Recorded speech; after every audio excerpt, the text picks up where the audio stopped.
Does the president-elect have any concerns whether or not the President Trump's effort to overturn the election will succeed? And is he reconsidering at all his decision not to go to court, either one, to protect his victory in the election, and two, to try to force the transition to begin? No, he does not have any concern. I think what we've seen over the course of the last few weeks are these lawsuits from the Trump campaign and their allies have been laughed out of court after court all across the country. They are getting absolutely no traction. We've seen the Republican governor and Republican Secretary of State in Georgia this week reaffirm the recount results there, reaffirm the outcome that Joe Biden won the state of Georgia. Look, Joe Biden won this election by 80 million votes. He won 306 electoral college votes, which is the same outcome from 2016 that Donald Trump called a landslide when he won 306 electoral college votes. So, no, we have absolutely no concern that this is going to have any outcome on the election itself. On your question about the transition and suing the GSA, I would say, look, litigation is not a panacea. It is not going to suddenly move things forward. What will move things forward is the GSA administrator signing the piece of paper. The statute says that it is her obligation to ascertain the apparent winner of the election. I don't think there's anybody in the world who would suggest, except maybe the folks around Donald Trump, that Joe Biden was not the apparent winner of this election. Again, he won 306 electoral college votes and 80 million votes from Americans all across the country. So she should ascertain the results of the election so that we can move forward with a seamless transition. Now, in his defense, President Trump argues that Democrats sought to delegitimize his election from the very start in pushing the idea that there was a Russia collusion, pushing the Mueller investigation, even impeaching him. The president says that your side has no right to complain now when he is contesting this election. That is, frankly, Chris, I think that is absurd. And that is an apples and oranges comparison at best. What we're talking about right now is Donald Trump actively trying to overturn the will of the American people state by state. And what we're seeing across the board is that courts across the country, governors and secretaries of state across the country are rejecting that. They're saying the election was fair, it was legitimate. Joe Biden won by a handy margin, again, a margin that Donald Trump himself called a landslide in 2016. And we're continuing to see Republicans come out and acknowledge this as well. Senator Toomey made a statement yesterday acknowledging Joe Biden as the president-elect and encouraging the transition to move forward. We've seen even Donald Trump's national security advisor, Robert O'Brien, has said that the transition should move forward. So I think all across the country, Americans But what about the argument if I may, what about the argument that Democrats were trying to overturn the legitimate election of Donald Trump, maybe not so much in contesting the election, but the way they acted on a number of fronts with investigations over the 4 years of his presidency? I don't think that when a president gets elected that he is no longer held accountable as he moves through his administration. I think that's an incredibly different thing. I think investigations into whether a president has behaved appropriately or not are an entirely different matter than what Donald Trump is trying to do here, which is to actively overturn the will of the American people, to subvert the democratic system, to sow doubt about the foundations of our democracy. That is a completely different thing. And it's a PR stunt. It's a sideshow. I think you would only have to look at Rudy Giuliani's press conference a couple of days ago to appreciate that this is not a serious, sophisticated effort. And most importantly, it will fail. It has failed. It's continuing to fail because, again, Joe Biden overwhelmingly won this election, 360 electoral college votes. The American people voted for Joe Biden to be sworn in on January 20th, 2021, and he will be.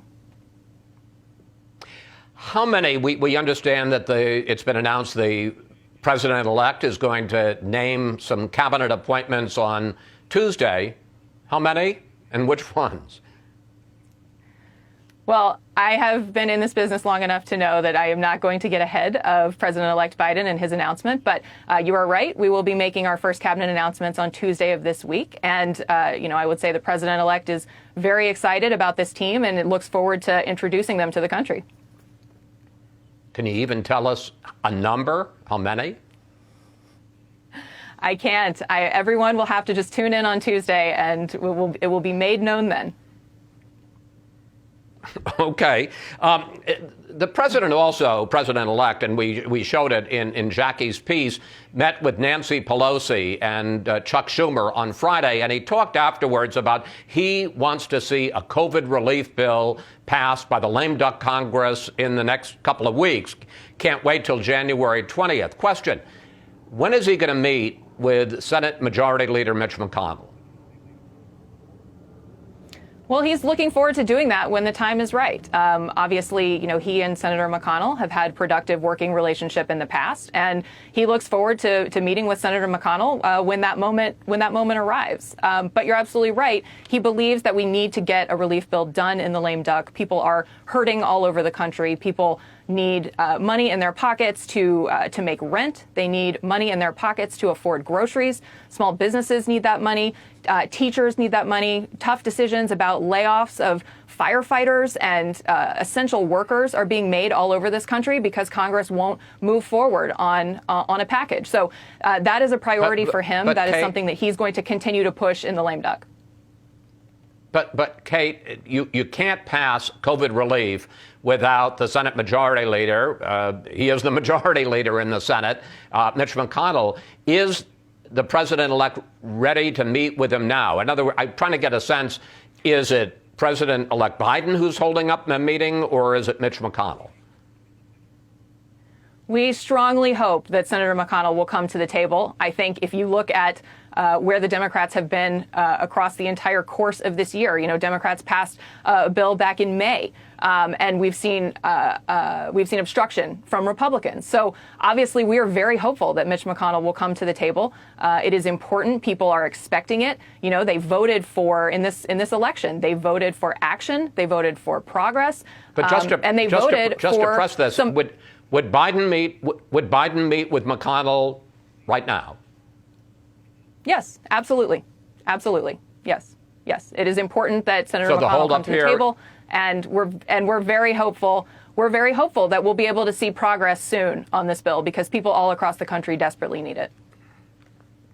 The president-elect is already taking heat from the left wing of the Democratic Party. I want to play some of that we saw this week. Take a look. We're going to make sure that the Biden administration sticks to our timeline, is moving towards our timeline. And so I ask all of you, do not move from the needle. Do not. That's what our next move is to make sure that the Biden administration keeps its promise. And Senator Bernie Sanders said it would be, quote, enormously insulting if Biden ignored the progressive community. So how much pressure does the president-elect feel to repay the left for its support in this election? Joe Biden was elected with an incredibly broad coalition of voters and a broad coalition of support. That includes support from the progressive wing of the party. That includes support from the more moderate wing of the party. It included support from independents and Republicans. I mean, he won 80 million votes all across the country, a historic number of votes for a president-elect. So, look, we have every intention, I can tell you definitively, Joe Biden is going to keep his promises. He laid out plans on this campaign that are bold and that meet the crises that we're facing. We're facing four incredibly overwhelming and historic crises in this country, including the public health crisis and the economic crisis that goes with it, in addition to the climate crisis and the racial injustice crisis that we're seeing in this country. He campaigned on bold plans to tackle all of those crises, and he has every intention of keeping his promises.